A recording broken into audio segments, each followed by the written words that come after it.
Bonjour, aujourd'hui un petit tuto afin de savoir déterminer la pente d'une droite. Nous verrons le cas général ainsi qu'une petite astuce bien sympathique.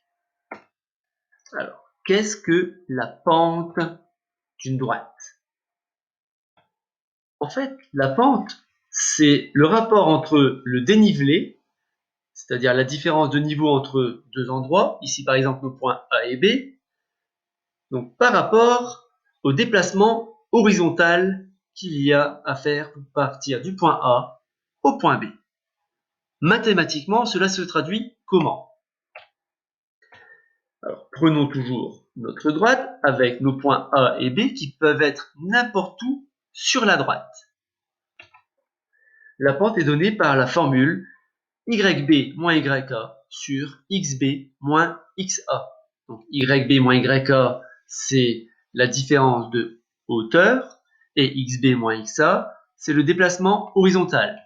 Remarquez, on peut aussi intervertir les A et les B, mais attention à garder toujours le même sens. C'est-à-dire, si j'ai commencé par YB en haut au numérateur, il faut que je commence par XB en bas au dénominateur.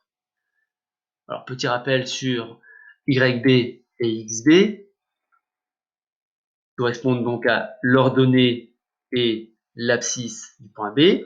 YA qui correspond à l'ordonnée du point A, XA, l'abscisse du point A. Voilà. Maintenant, dans la pratique, il y a une petite astuce.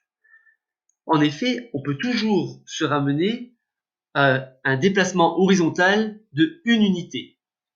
C'est-à-dire, XB moins XA vaut 1.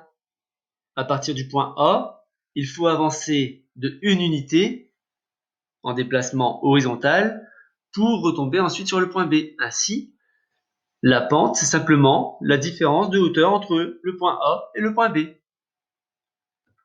Un petit cas d'une pente négative. Ici, on part du point A, on avance d'une unité sur l'axe des abscisses, et pour rejoindre la droite, il suffit de descendre de 2 unités, d'où la pente est de moins 2. Alors, petit plus, on verra aussi que les fonctions affines qui ont la forme qui a x associe à x plus b ont pour représentation graphique une droite. Justement, le petit a ici correspond à la pente de la droite, que l'on appellera aussi le coefficient directeur de la droite. Voilà. Un petit conseil maintenant, lorsque vous avez déterminé vos valeurs, pensez à vérifier si c'est pertinent, si c'est possible ou pas. Effectivement, si la droite monte, la pente est positive. Si la droite descend, donc la pente est négative.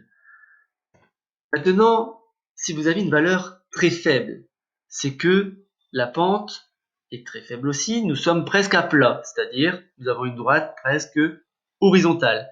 Et inversement, si la valeur est grande, qu'elle soit grande dans les positifs ou dans les négatifs, nous avons une droite qui se rapproche d'une droite verticale. Voilà, j'espère que cette vidéo vous a plu. N'hésitez pas à vous abonner ainsi que de mettre un petit pouce bleu. Merci.